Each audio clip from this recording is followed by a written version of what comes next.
দেখছেন এটি news happening পয়েন্টে আজকের আয়োজনে আপনাদের সবাইকে আমি আমন্ত্রণ জানাচ্ছি জান্নাতুন নাহাজাকে। এবং আজকে দর্শক আমরা কথা বলবো নিরাপদ মাতৃত্ব নিয়ে।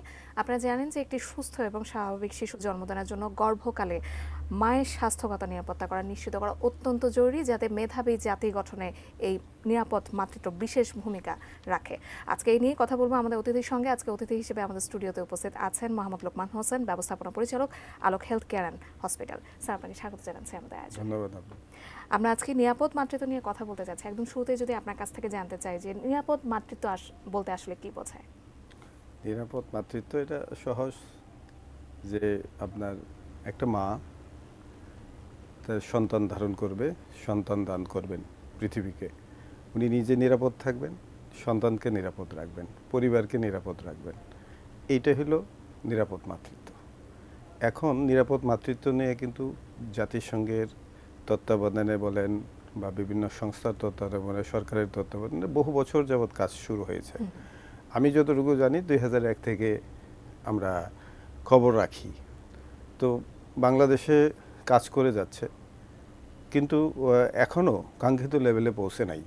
আমার যতটুকু জানা আছে যে 2030 সালের মধ্যে এই 170 জনের নামিয়ে নিয়ে আসা। এখন কিন্তু মানে বিভিন্ন রিপোর্টে আমরা দেখি যে এখনও 173 বা 163 জন মা মৃত্যুবরণ করেন এই প্রসবকালীন সময়ে, প্রসবের আগে পরে। সে জায়গায় কাজ করে যাচ্ছে সরকার। বেসরকারি পর্যায়ে তো এটা আমাদের জায়গায়, এটা বেসরকারি পর্যায়ে কিন্তু কম। ওইভাবে আমরা শপথ নেই না, গাইডলাইন তৈরি করি না। কিন্তু আমি এই বছর, গত বছরে 24 সালে মে মাসে আমরা শুরু করেছি এনবিডি, নর্মাল ডেলিভারি শুরু করেছি। তো আমরা সাকসেস হচ্ছি। আমরা মনে হয় যে আপনার নর্মাল ডেলিভারি, আমরা তো সিজার করি বেশিরভাগ। ঢাকা শহরে আপনি দেখবেন ডাক্তাররা মায়েদের খালি সিজার করছে। আমি একটা ডিপার্টমেন্ট করেছি যে mother and child care hospital, সেখানে শুধু আমরা ফোকাসিং করছি যে নর্মাল ডেলিভারিটা হবে, নর্মাল ডেলিভারি হবে।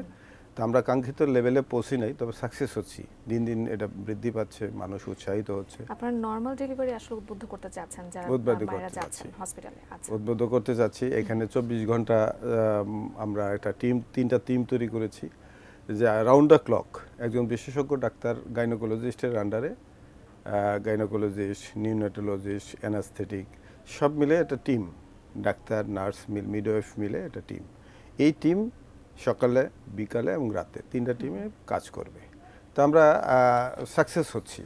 আপনি দেখবেন যে আমাদের দেশে অ্যাওয়ারনেসটা কিন্তু ওইভাবে নাই, এনবিডির উৎসাহিতও করি না, এবং পরিবার চাইলেও তারা সিস্টেমে আসে না। আমরা আসলে ট্রিটমেন্ট গাইডলাইন তো তৈরি করতে হবে।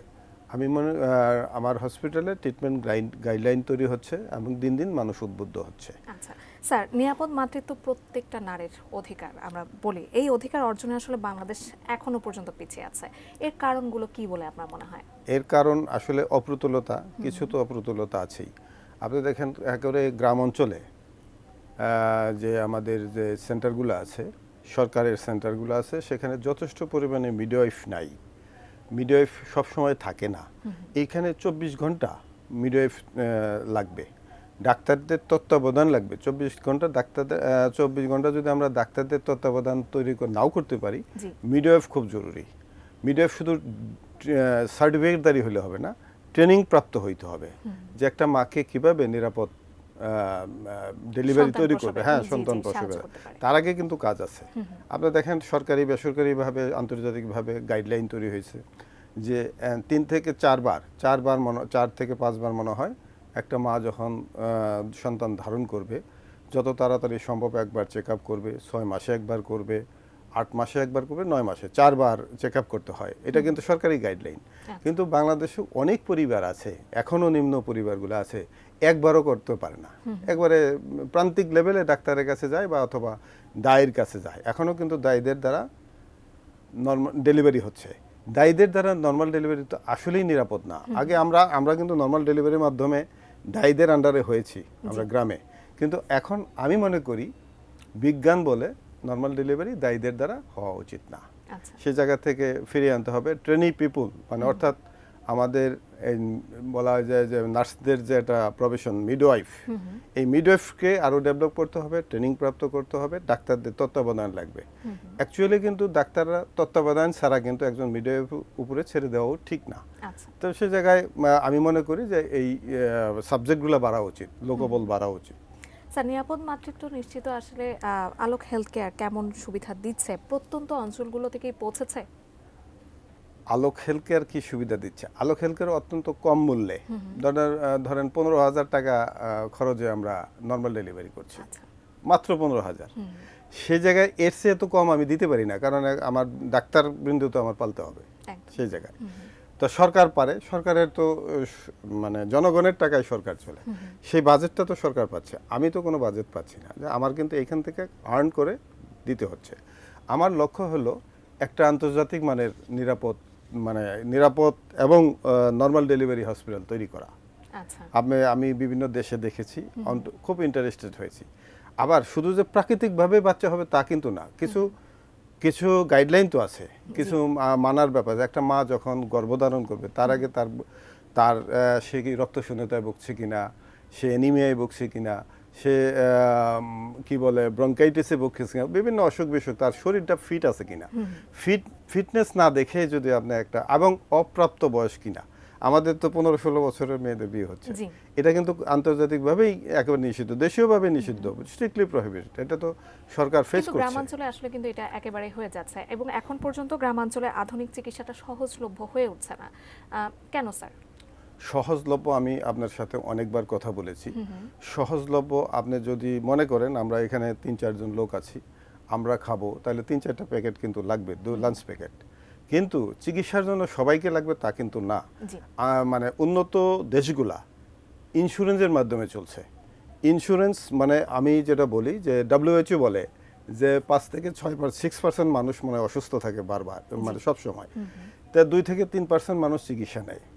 অর্থাৎ আমি যদি ধরি বাংলাদেশে 5% মানুষ সবসময় ডাক্তারের কাছে যায়, তাহলে শতকরা 5 জন মানুষ তার চিকিৎসা ব্যয়বান শুধু সরকার চিন্তা করলেই হবে না, বেসরকারিভাবেও সরকারের তত্ত্বাবধানে ইন্স্যুরেন্স প্রথা তৈরি হলে, যে আমরা 100 লোক প্রিমিয়াম দিলাম, মনে করেন আমরা 100 টাকা করে দিলাম, তাহলে কিন্তু 10,000 টাকা হলো 100 জন। এই 10,000 টাকা হলে 5 জন মানুষকে কিন্তু উন্নত সেবা দেওয়া যাবে। কিন্তু এই পদ্ধতিতে কিন্তু আমাদের নীতিমালাগুলো নাই। এটা সরকার মনে হয় চেষ্টা করছে, চিন্তা করছে, এটা চিন্তা লেভেল পর্যন্ত আছে, বা ইমপ্লিমেন্ট ওই কিছু 2-3টা উপজেলায় শুরু হয়েছিল, সেটা কোন পর্যায়ে আছে আমি এই মুহূর্তে জানি না। আমার মনে হয় একদিন এই ইন্স্যুরেন্সের আওতায় সরকার চলে আসবে, আমরা উদ্বুদ্ধ হব এবং প্রত্যেকটা মানুষ স্বাস্থ্য নিরাপত্তা এবং উন্নত চিকিৎসা প্রাপ্ত হবে। অবশ্যই আমরাও সেই আশা রাখছি। আমাদের হ্যাপেনিং পয়েন্টে এই আয়োজনে এখন একটা সময় হয়ে গেছে বিরতি নেবার। দর্শক, আমরা ছোট্ট একটা বিরতির পর ফিরছি, আমাদের সাথেই থাকুন।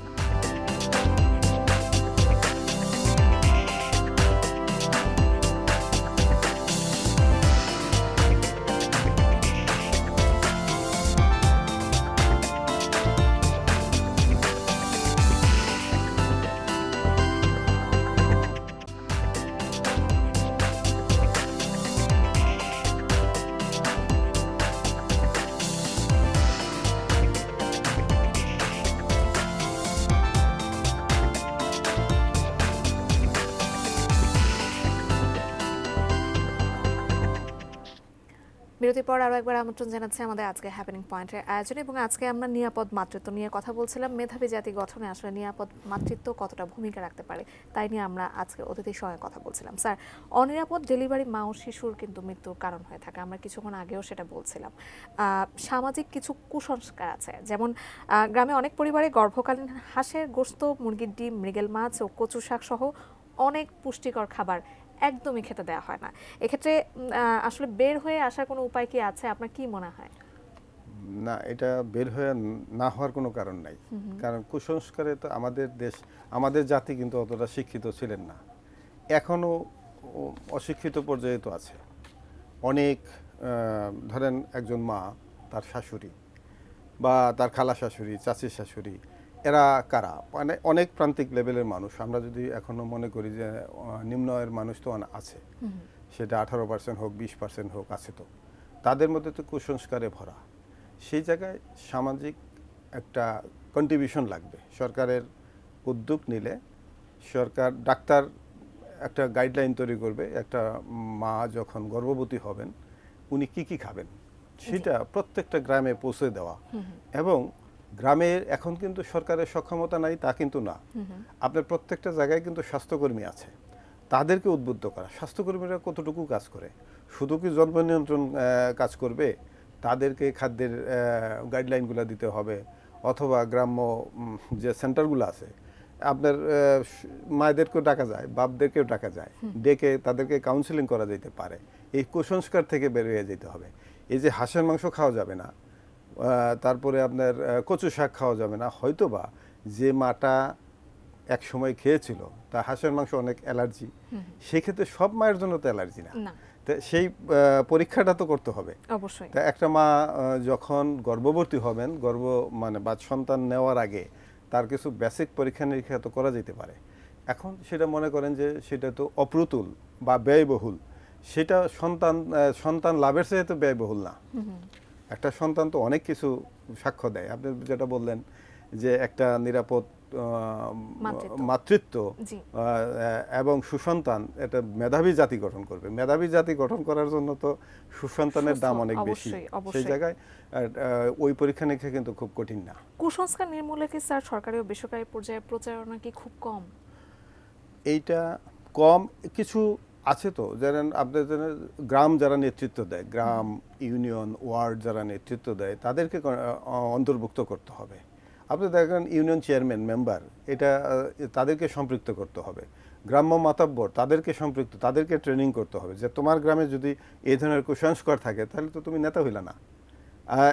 এটা কথার কথা, এটা চেয়ারম্যান যদি তার ইউনিয়নকে খেয়াল না করে, সকল কিছুই খেয়াল রাখতে হবে।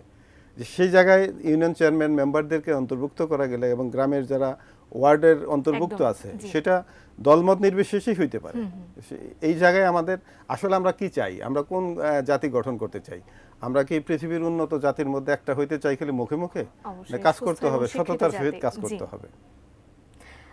মাতৃত্বকালীন ছুটি নিয়ে কথা আছে যে সরকারি পর্যায়ে 6 মাসের হলেও বেসরকারি পর্যায়ে আসলে এই নিয়ম অনেকেই অনুসরণ করতে চান না। সরকার কি পারে না এই সব নিয়মগুলো এক করতে? সরকারের পাশাপাশি আমরা তো দায়ী। আমি আমার দোষটা আগে নেই। সরকার 6 মাস দিচ্ছে, আমি 3 মাস দিচ্ছি। আসলে আমার ব্যাপারটাও তো দেখতে হবে। সেই জায়গায় আমরা চর্চা করলে যে পারবো না তা না, কিন্তু আমরা তো প্রথম 1 মাস দিতাম, আমি এখন 2 মাস, এখন 3 মাস দিচ্ছি। 3 মাস ছুটি দিচ্ছি, এর চেয়ে কিন্তু বেশি পারি না আমরা। সেই জায়গায় সরকার, আমাদের তো কোনো সাবসিডি নাই, তবে আমরা চেষ্টা করতেছি, কিন্তু আমরা ফলো করছি সরকার কি করছে সেটার অনুযায়ী 100% না পারলেও কিন্তু অনেকটুকু ফলো করছি। যেমন আপনি যদি আমার প্রতিষ্ঠানের কথা ভাবেন, আমরা এখানে শুধু ধনিক শ্রেণীর চিকিৎসা না, কিন্তু গরিবেরও চিকিৎসা দিই। আপনার গাইনি এবং শিশু 24 ঘন্টায় আমার এখানে অল্প মূল্যে 50 টাকায় এমবিবিএস ডাক্তার দেখানো যায়, 200-300 টাকায় বিশেষজ্ঞ ডাক্তার দেখানো যায় 24 ঘন্টা। এবং অন্যান্য বিশেষজ্ঞ সকাল 8টার থেকে আমরা 4টা বন্ধ করতে পারি। আমাদের 4টার পরে ইউজুয়ালি একটু ভিড় থাকে, যার কারণে আমরা ফ্রি রুগীগুলা বা অল্প মূল্যের রুগীগুলা নিতে পারি না। কারণ ধরেন ফুল যারা ভিআইপি গেস্টের সাথে কিন্তু আপনার গরিব আত্মীয় স্বজন খাওয়াইতে পারবেন না। সেই জায়গায় আমাদের একটু কমতি তো আছেই। তবে আমরা তো চেষ্টা করছি যে আমরা বৃহৎ অংশকে প্রতিদিন অন্তত শতাধিক মানুষ আমরা 200 টাকা 300 টাকা বিশেষজ্ঞ ডাক্তার দেখাই দিচ্ছি, অর্ধেক মূল্যে টেস্ট করে দিচ্ছি। এটা যদি আপনি তদারকি করেন দেখবেন যে আমরা অনেক মহৎ কাজ করছি। স্যার, এই সময়টা এসে আপনার কি মনে হয় যে নিরাপদ মাতৃত্ব গঠনে বা নিশ্চিতে চ্যালেঞ্জগুলো কি? চ্যালেঞ্জগুলো কুসংস্কার, বাজেট এবং লোকবল, ট্রেনিং খুব জরুরি। একজন ধরেন একজন স্বাস্থ্যকর্মী তৈরি করতে অনেক বছর লাগে সরকারের, একজন ডাক্তার তৈরি করতে কিন্তু কোটি টাকার উপরে খরচ হয় বলে আমি মনে করি। ওই জন্য ডাক্তারের পিছনে যদি কোটি কোটি টাকা খরচ হয়, একটা নার্স তৈরি করতে কিন্তু লাখ লাখ টাকা খরচ হয়। এবং তাদের মেধা তৈরি করতেও অনেক ট্রেনিংয়ের প্রয়োজন আছে। শুধু তাদের ট্রেনিং না, এই যে ধরেন আমাদের পরিবারের সদস্যদের শুদ্ধ ট্রেনিং করতে হবে। ট্রেনিং করলে নিরাপদ মাতৃত্ব তৈরি হবে, এটা না হওয়ার কোনো কারণ নাই। জরুরি প্রসূতি সেবা নিতে প্রসূতি মা যেন হাসপাতালমুখী হন, এ বিষয়ে গণসচেতনতা বাড়াতে হবে এবং ব্যাপক সামাজিক গণ আন্দোলনকে আসলে এই সচেতনতা বাড়াতে পারে কিনা, এইটা আমি মনে করি যে যারা সমাজের নেতৃত্ব দেয় সরকার তাদেরকে ইনভলভ করলে ভালো হবে। এবং তারা আবার প্রত্যেকটা পরিবারকে নেতৃত্ব দিবে। ধরেন একটা মা একটা মা আপনার প্রান্তিক লেভেলে, আমি জানি না আপনার প্রান্তিক লেভেলে জন্ম হয়েছে কিনা, আমি এমন একটা অজপাড়াগায় জন্মাইছি সেখানে কুসংস্কারে ভরা ছিল, এখনও আছে, কিন্তু সেগুলো তো আমরা দূর করছি এবং আমার সারাউন্ডিংয়ে যারা আছে, আমার আত্মীয় স্বজন বা পাড়া প্রতিবেশী, তাদের মধ্যে থেকে কিছু কিছু দূর হচ্ছে। তো সেই জায়গায় আমি মনে করি শিক্ষিত মানুষ এবং সমাজের নেতৃত্ব যারা দেয় তাদেরকে বাধ্যতামূলকভাবে গাইডলাইনে দিতে হবে যে তোমাদের এই কাজগুলো করতে হবে। একটা মা তার স্বামীর উপর নির্ভরশীল, তার পরিবারের উপর নির্ভরশীল, সেই স্বামীকে প্রেশার ক্রিয়েট করতে হবে, তোমার ওয়াইফ যেহেতু সন্তান ধারণ করেছে নির্দিষ্ট টাইমে তুমি সরকারি হাসপাতালে বা বেসরকারি হাসপাতালে নিয়ে যাবে। এবং সেখানে যদি তাদের অপ্রতুলতা থাকে, একটা অসহায় পরিবার, এমনই একটা অসহায় পরিবার, সেখানে তার কোনো জ্ঞান বুদ্ধি কম আছে, টাকা পয়সাও কম আছে, সেই জায়গায় সামাজিক নেতৃত্ব তাকে কিছু অর্থ সংগ্রহ করে সরকারি যে হাসপাতাল বা স্বাস্থ্যকেন্দ্র সেখানে এটা বাধ্যতামূলক করা দরকার। এবং স্বামী যখন বাচ্চা নিতে হবে তাদেরকে উদ্বুদ্ধ করতে হবে, তাকে মানসিকভাবে প্রস্তুত করতে হবে যে শুধু বাচ্চা জন্ম দেওয়ার ইচ্ছা থাকলেই হবে না, তার কিছু কাজ, তার কিছু বাজেট, তার কিছু ইচ্ছা এবং তার কিছু নিয়মিত চর্চা লাগবে। এইভাবে আমরা উদ্বুদ্ধ করবো। অর্থনীতিতে কিন্তু এর ব্যাপক প্রভাব রয়েছে স্যার নিরাপদ মাতৃত্বে, সেটা কেমন আসলে? অর্থনীতি ধরেন একটা অর্থনীতিতে প্রভাবের কথা বললে, আপনি যদি সাকসেসফুলি কাজ করতে চান, একদিকে যেমন খরচ হবে, আবার যত লস হচ্ছে, এই যে ধরেন মা হারিয়ে যাচ্ছে, সন্তান বিকলাঙ্গ হচ্ছে, ঠিক মতো সন্তান হচ্ছে না সময় মতো, এটা অপূরণীয় ক্ষতি। আমি মনে করি আমাদের নিরাপদ মাতৃত্ব রক্ষা করতে যে অর্থ খরচ হবে তার চেয়ে বেশি আমাদের লস হচ্ছে। সেই জায়গায় আমাদের আগে লক্ষ্য অর্জন করতে হবে যে আমরা কোন লক্ষ্যে পৌঁছতে চাই। যেমন 2030 সালের মধ্যে এই মাতৃমৃত্যুর সংখ্যা 1,70,000 জনে আনতে হবে। এখন কিন্তু 100-এর উপরে 163 বা এরকম কিছু, 163 বা 73। সেটাকে যদি আমরা 6 বছর সময় আছে, 6 বছরের মধ্যে 70-এ নামিয়ে নেওয়া, তাহলে জিরো কিন্তু করতে পারলেন না, জিরো কিন্তু টার্গেট নাই, জিরো করাও কঠিন, এটা পৃথিবীর অনেক দেশই পারে না। যতটুকু সম্ভব কমিয়ে আনা যায় সেখানে বাজেট লাগবে। এবং অর্থনীতির উপরে প্রভাব কমাইতে হলে, উন্নত জাতি তৈরি হলে তো অর্থনীতি আস্তে আস্তে ডেভেলপ হবে আমি মনে করি। আলোক হসপিটাল আমরা জানি এবং আলোক হেলথ কেয়ার হিসেবে সবচেয়ে বেশি সুপরিচিত। প্রত্যন্ত অঞ্চলগুলো থেকে আসলে আপনারা এই সুফলটা সরিয়ে দেওয়ার জন্য কোনো ব্যবস্থা নিয়েছেন? আমার সক্ষমতার মধ্যে এখনো আসে নাই। আমি জন্মগ্রহণ করেছি টাঙ্গাইলের ঘাটাইলে আমার হাসপাতাল আছে। আমি মনে করি আমার আলোক হাসপাতাল ঘাটাইল এটা ঢাকার আলোকের মতো এবং বাংলাদেশের যে কোনো প্রতিষ্ঠানের মতো তার রিপোর্ট এবং তার চিকিৎসা। সেখানে যারা সন্তান প্রসূতি মায়েরা আছেন তাদেরকে হাসপাতালমুখী করতে আপনারা কতটুকু ব্যবস্থা নিয়েছেন? এইটা আসলে আমরা ওইভাবে আমরা গ্রাম পর্যায়ে গ্রাম্য ডাক্তারদের সাথে যোগাযোগ করি, তাদের মাধ্যমে আমাদের এখানে প্রক্রিয়া আছে। যেমন আমাদের ওখানে যে সিজার, তো বেশিরভাগই সিজার, আমাদের নর্মাল ডেলিভারি কোনো ব্যবস্থা ওইভাবে নাই। আমরা সিজার করি 15-20 হাজার টাকায়। প্রান্তিক লেভেলের কোনো সমাজের নেতারা যদি পাঠায়, যে তারা যদি একটা সার্টিফিকেট দেয় অত্যন্ত হতদরিদ্র, তাহলে 5-7 হাজার 8 হাজার টাকা আমরা করে দিই, অর্ধেক পয়সায় করে দিই। অবশ্যই অসংখ্য ধন্যবাদ। আমাদের আয়োজনে একেবারে শেষ পর্যায়ে এসে আমরা চলে এসেছি। আপনাকে ধন্যবাদ, এটিএন নিউজকে ধন্যবাদ, কর্তৃপক্ষকে ধন্যবাদ আমাকে সুযোগ দেওয়ার জন্য। দর্শক, নিরাপদ মাতৃত্ব মৃত্যু হার কমায় এবং নবজাতকের মৃত্যু ও দীর্ঘমেয়াদী অসুস্থতা আসলে রোধ করে, এসব নিয়ে আজকে আমরা আমাদের আয়োজনে আমাদের অতিথির সঙ্গে কথা বলছিলাম। এবং মোহাম্মদ লোকমান হোসেন, ব্যবস্থাপনা পরিচালক, Alok Health Care and hospital, আমাদের সঙ্গে আজকে এখানে উপস্থিত ছিলেন এ নিয়ে কথা বলার জন্য। অন্য কোনো দিন নিশ্চয়ই আমরা অন্য কোনো বিষয় নিয়ে আবার আপনাদের সামনে চলে আসবো। সে পর্যন্ত নিশ্চয়ই এটিএন নিউজের সঙ্গে থাকবেন। অসংখ্য ধন্যবাদ।